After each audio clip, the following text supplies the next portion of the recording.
Halo, sekarang kita akan mencoba unboxing nasi bungkus.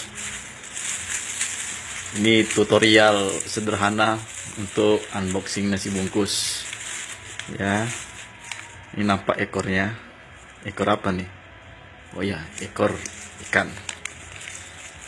Pertama-tama kita harus cek dulu keberatannya. Biasanya kalau untuk satu orang ya segini nih porsinya. Kemudian kita tarik dulu karetnya, karet pengamannya, biar terasa dia itu isinya nasi. Setelah itu baru kita buka karet yang tadi, pelan-pelan, jangan anarkis.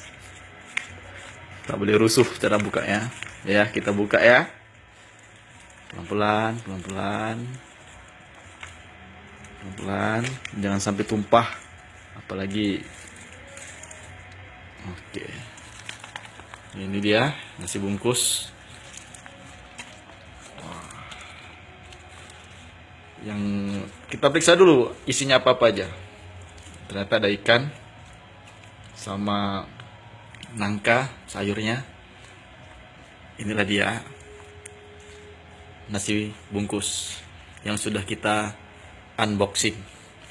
Untuk selanjutnya mari kita santap biar kelihatan aroma dan rasanya nasi padang pula, nasi bungkus itu apa.